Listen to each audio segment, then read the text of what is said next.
Habari gani mtazamaji wa Media Express, natumai mzima wa afya.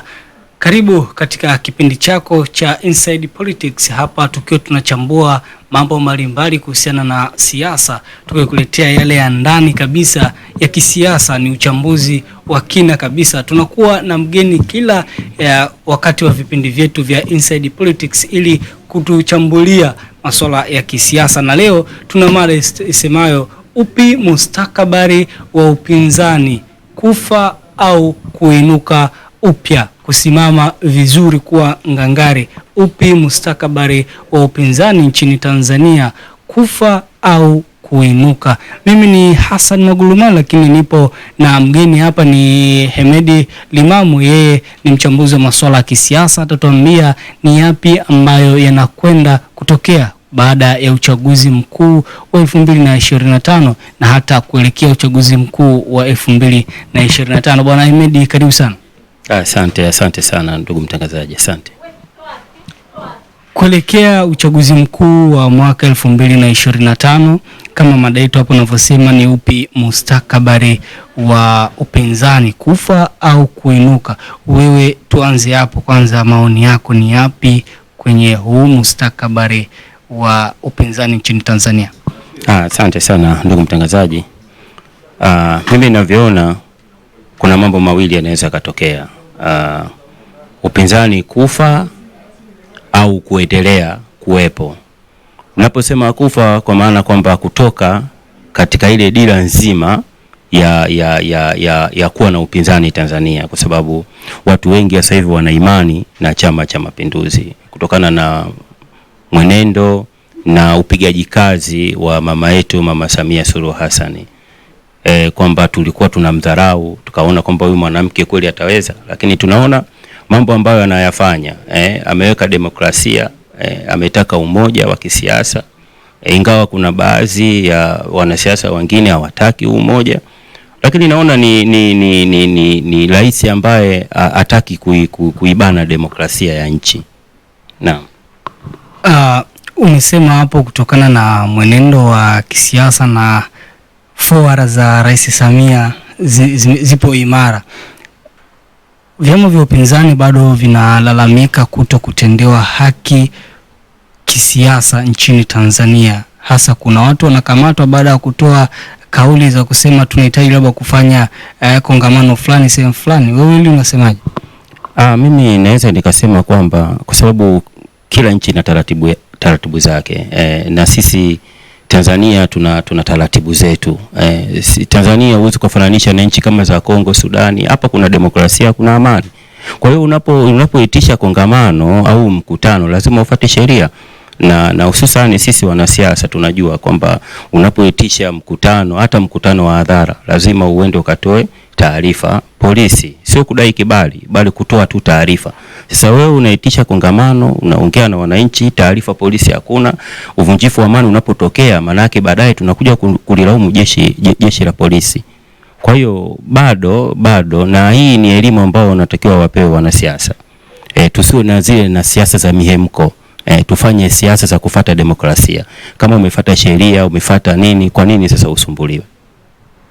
Kuelekea uchaguzi mkuu 2025, nafasi ya upinzani kuwepo katika siasa za Tanzania imeonekana bado ni changamoto, kwa sababu kuna baadhi ya vyama vinataka mabadiliko ndio fanyike uchaguzi.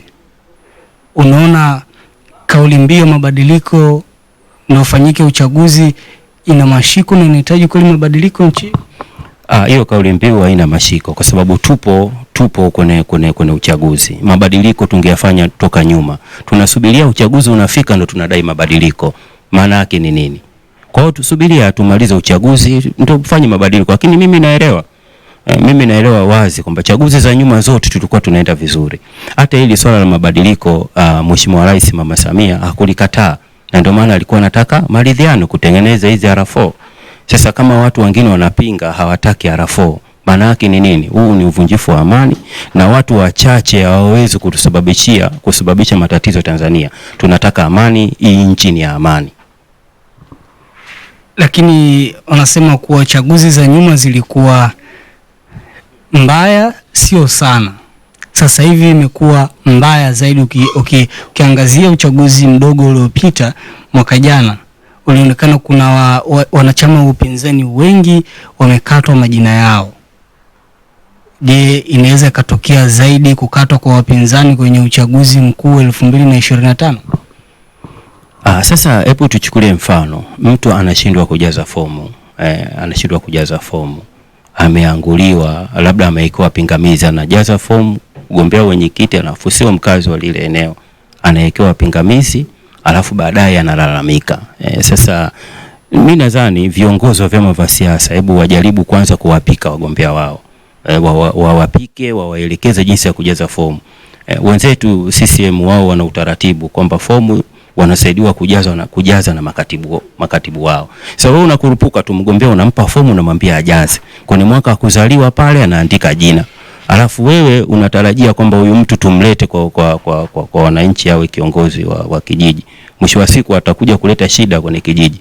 Kwa hiyo hiki kilichofanyika kiko sahihi, lazima tupate viongozi sahihi, sio viongozi wale wa kwenye makaratasi. Hii ni nchi ya kidemokrasia.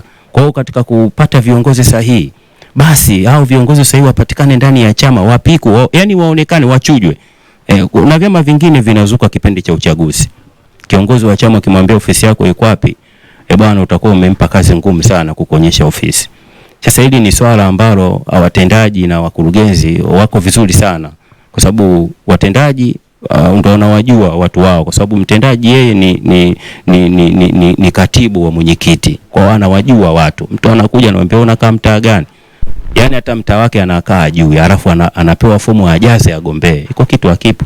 Umesema kuna vyama ambavyo vinaibuka kipindi cha uchaguzi, nakutata chama kijulikani ofisi yake iko wapi.